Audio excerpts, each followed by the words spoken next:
Hora de falar sobre o Cruzeiro, vitória e choro da Raposa nesse sábado, triunfo por 2-1 contra o Pouso Alegre, fora de casa. Cruzeiro criou para vencer por uma diferença bem maior. Chegou a abrir 2-0 com gols de Lucas Silva e Bruno Rodrigues, que fez sua reestreia e já balançou as redes.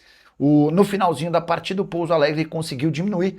Diante das chances criadas, dá para dizer que o placar acabou sendo enganoso. A vitória do Cruzeiro com um placar mais elástico era o mais natural, mas o Cruzeiro acabou desperdiçando muitos gols, e é aqui que eu chego na parte do choro. Neisser Villarreal, atacante colombiano contratado depois de arrebentar com a camisa da seleção do seu país de base, acabou sendo titular e desperdiçou algumas chances. Quando substituído, ele chorou copiosamente no banco de reservas. Isso acabou meio que comovendo, não só o técnico Tite, mas os demais jogadores. Houve uma grande mobilização para que o atleta não acabe se deixando levar por esse momento ruim. E nem dá para dizer que é tão ruim. Perder gol é algo mesmo natural, especialmente para um garoto de 20 anos de idade, Neisser Villarreal, que teve muita dificuldade em sua infância, e dá para dizer que ter chegado ao futebol profissional, jogando agora num outro país como o Brasil, num clube grande como o Cruzeiro, já faz dele um enorme vencedor. Só para registrar que com a vitória do Cruzeiro contra o Pouso Alegre, o Cruzeiro deu um passo importante para garantir o direito de, em caso de final, fazer a partida decisiva no Mineirão. Isso porque a campanha segue acumulando pontos e o Cruzeiro já havia terminado a fase de grupos com a melhor posição. Preciso te falar agora sobre um zagueiro brasileiro de apenas 24 anos de idade, canhoto, perto de ficar livre no mercado. Eu me refiro a Lucas Fasson, atleta revelado na base do São Paulo, que chegou a passar rapidamente pelo Chile para que depois se transformasse em reforço do Atlético Paranaense. Ele pertence ao Lokomotiv Moscou da Rússia e tem contrato apenas até junho, ou seja, o Fasson já pode assinar um pré-contrato para jogar em qualquer clube do Brasil ou do exterior sem custos a partir de 1º de julho. O Botafogo e o Internacional hoje são os maiores interessados na contratação do atleta, que é titular absoluto lá na Rússia. Ele havia sido contratado pelo Lokomotiv por 3 milhões de euros. Já dá para imaginar que o Lokomotiv vai perder esse dinheiro, até porque o atleta brasileiro não tem dado sinais de que pretende renovar seu contrato. A menos que o Lokomotiv ofereça um caminhão de dinheiro nessa reta final de contrato, a tendência é que ele retorne ao Brasil, e interessados não devem faltar. Qualquer novidade sobre o Lucas Fasson e eu conto para vocês, beleza? Ô Léo, ontem nós tivemos aqui a presença do Lucas Silva e vocês lá na Samuca receberam o Romero. E aí, na verdade, eu acho que foram importantes esses dois papos com os jogadores, porque afinal de contas a torcida quer saber a participação deles no momento ruim. Aí quando eu falo momento ruim, eu falo de Campeonato Brasileiro. Porque no Brasileiro até agora o negócio no próprio Mineiro derrapou até conseguir essa pelo primeira menos, colocação. Vamos lá, o Cruzeiro ter 8 jogos no Campeonato Mineiro e ter 3 derrotas, eu acho muito. Eu acho que é muito. O Cruzeiro não pode ter 3 derrotas. Sim. É um negócio que me chama a atenção. Então é por isso que a gente fala que o Campeonato Mineiro, e o desempenho também, né? O Cruzeiro às vezes ganhou jogos, por exemplo, contra o Betim. O Cruzeiro ganhou um jogo contra o Betim, que um futebol paupérrimo. Não, se tivesse empatado aquele jogo, estava praticamente eliminado. E é paupérrimo. É um futebol paupérrimo. Apesar da chuva, do peso do gramado. Mas, Léo, convenhamos, o Cruzeiro precisa apresentar um futebol melhor. E já emplacando que o Everton já ia jogar para você, eu acredito que venha a ser até esse ponto, os dois jogadores, tanto o Lucas Silva aqui na HG Play, quanto o Romero, lá com vocês na Samuca TV, mostrou que o grupo tá fechado. O grupo tá fechado com o Tite. Tá muito junto do Tite e acredita que o Tite assumiu a responsabilidade de 50-50, que todo mundo tem culpa. Eu acho que aumenta, então, a pressão para cima dos atletas. Eles precisam mostrar em campo contra já o Pouso Alegre, que entenderam melhor o que o Tite pede, Léo.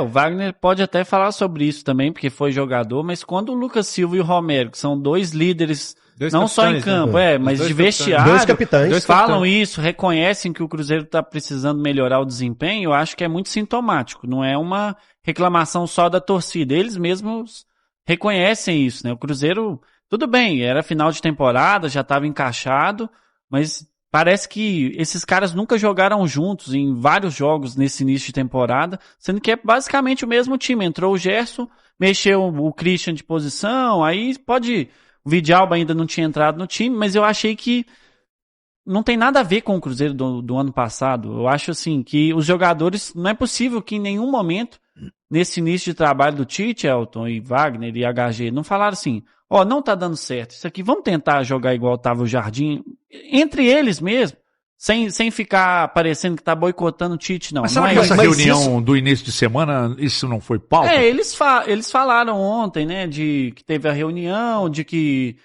a comissão técnica não define tudo, mas não sei. Então, mas eu acho extremamente estranho se isso viesse a acontecer. Os jogadores tirarem um pouco do comando do Tite, porque eu entendo.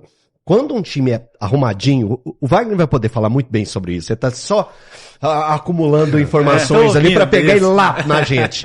Porque olha só, tá, você tem o conhecimento do que o Jardim colocou, mas chega um outro treinador, ele quer de algum modo colocar a assinatura dele. Ele precisa colocar a assinatura dele. E eu acharia muito estranho se os jogadores simplesmente pegassem e falassem, ô gente, entre nós aqui, esquece o que o Tite tá falando e vamos fazer igual a gente fazia o ano passado.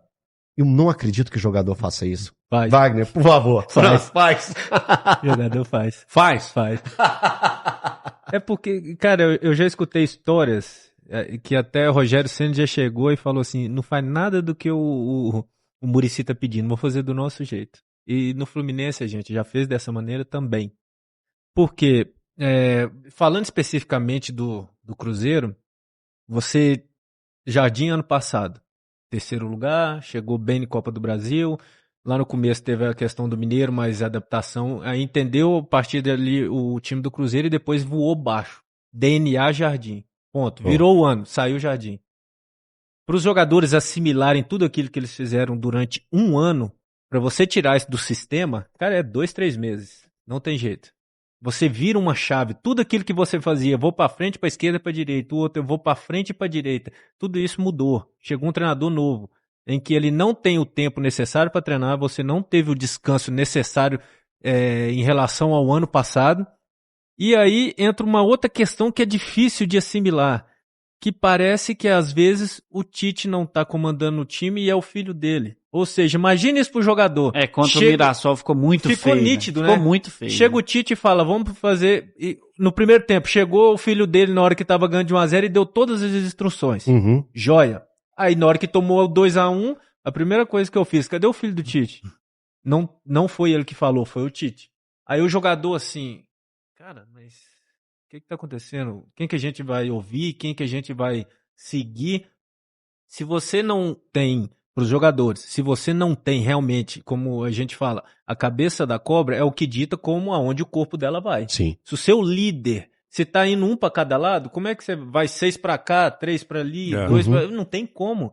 Então, esse é mais um erro que está acontecendo, que está causando essa confusão. Essa confusão. O Lucas não soube explicar ontem. Eu vi os cortes, assisti um pouco o programa. Nem ele está sabendo e ele também não vai poder falar. Porque isso é um problema interno, é uma roupa suja que tem... Exato. Né, é uma roupa suja que tem que ser lavada lá.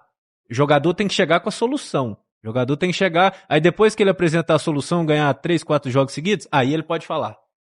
Entendeu? Porque é igual aquilo, você tá ganhando seu adversário e você não pode dar a receita da vitória agora. Primeiro você ganha e depois você fala. Né? Tanto é que o Cruzeiro o ano passado era assim, chegou o Jardim, na hora que ele estabeleceu uma maneira de jogar, vai para ataque rápido, finaliza, volta. Era automático. Automático. Só que aí depois os times começaram a ver os vídeos. Opa, então eles gostam de transição rápida para atacar? Vamos fechar aqui. Eles não gostam de entrar. Ter a posse. De ter a posse. Então toma a bolinha para vocês. Toma a bola e a esse ano o Cruzeiro tá tendo posse de bola muito maior em todos os jogos. O ano passado eu cheguei a fazer esse levantamento. Mas é do Tite. A posse de bola é Tite. Mas esse é o problema, que ele falou que não mexeria na característica do time e mexeu. Eu acho que isso está incomodando demais o torcedor. Não, o torcedor e eu acho até o grupo de jogadores. Também. É como você disse, é óbvio, cara. Os caras não vão chegar. Aí você imagina... O Romero pela liderança, o Lucas Silva pela liderança. Os caras não vão chegar aqui, até porque se eles gostam do Tite, não vai expor. Mas eu acredito que essa reunião do início de semana, isso tenha sido o tema da reunião. Falou, olha, vamos fazer muito parecido com o que a gente fazia no passado? Porque é uma característica que o Tite também domina. Cara, não, eles desmentiram. Se o time pedir, ele vai ter que aceitar. Eles desmentiram que no jogo foi uma determinação deles. Exato. Agora, chegar numa reunião e propor é diferente de impor. Né? Sim, propor tudo bem, agora impor não. Falar, Tite, olha, é o seguinte, nós decidimos aqui que nós vamos jogar assim. Não é assim que funciona. Agora, eu acho que propor não tem problema, Tite. A gente pode Ele tentar, é inteligente a esse ponto, entendeu? Ele vai saber assim, pô, os caras estão chegando e me falando que é melhor e dessa maneira que eles estão mais acostumados. O Tite é inteligente, ele é vivido. Lógico. Então ele vai saber digerir isso bem. Ele não vai ter o ego, tem que ser do meu jeito. Se fosse um outro treinador aí... Bati o pé. É do meu jeito, ou então Você todo quer mundo falar sabe. o nome? Não, né? Não, se fosse o Vanderlei Luxemburgo. Ah, É tá. do meu jeito, não é do seu. É o estilo dele, entendeu? Sim. E o Tite é um cara de diálogo. Ele é um cara vencedor. Ele sabe muito bem. Só que o que eu tô vendo de fora é que tá parecendo que tem muitos poréns nessas questões. Quem que é o capitão? Aí uma hora toca o capitão. A maneira de jogar, às vezes, joga assim. O Christian joga um dia na direita, Um outro dia dia na na direita. esquerda, o Isso Arroio um causa dia na confusão esquerda, outro dia no Cara, o na jogador. Lucas Silva falou disso ontem. Você Então. lembra dele falar? Que falou, não, que assim, teve troca de lado. De lado. E tal. É isso que você falou. Exato. Se está acostumado a fazer exatamente isso, uma simples troca pode atrapalhar, né? Muda Eu acho muito. que o Christian Muda foi um dos que demais. mais sentiu. Sim. O Christian, em campo, é o que mais sentiu. E ele era um dos pilares do E o time. curioso, Total. e o curioso é que quando ele colocou o Christian na esquerda, o Tite falou numa coletiva que o Christian falou pra ele que ele se sente mais confortável na esquerda. Só que não é possível que o treinador e nem os jogadores falam, meu amigo, ano passado você fez viu? gol pra caramba na Rendeu direita, melhor, você vai ali. querer jogar. Exatamente. Eu não acredito, sabe? Assim, eu tenho esse direito Ué, de não acreditar nisso. Se Então, ele ia melhorar o desempenho dele mudando de posição, ele tava na seleção. Mas ele Porque chegou a falar ele isso numa jogou coletiva. muito ano Eu passado. tava na coletiva. Léo, já teve vezes, eu tava lá no Fluminense, eu, natural meia, camisa número 10. E aí com o Abel jogava de meia esquerda, meia direita, volante, tudo. Chega o Cristóvão no outro ano. Aí o Cristóvão, você vai ser meu ponta esquerda. Eu, que Meu isso? Deus. O ano que eu mais fiz gol. O ano que eu mais fiz gol no Fluminense. Aí eu peguei, virou o ano. E aí, quer voltar? Eu falei, deixa quietinho aqui, professor. O time Pô, que tô tá me ganhando não consagrando. mexe, deixa o Conca lá de 10 lá. Não mexe não, deixa lá. Valeu, Nação Azul. Esse aí é o vídeo com as informações do Cruzeiro neste domingão pra você. Se você gostou do vídeo, chega deixando o like, se inscrevendo no canal e ativando o sininho de notificações para não perder nenhum conteúdo do Cabuloso aqui no canal Análise Cruzeiro.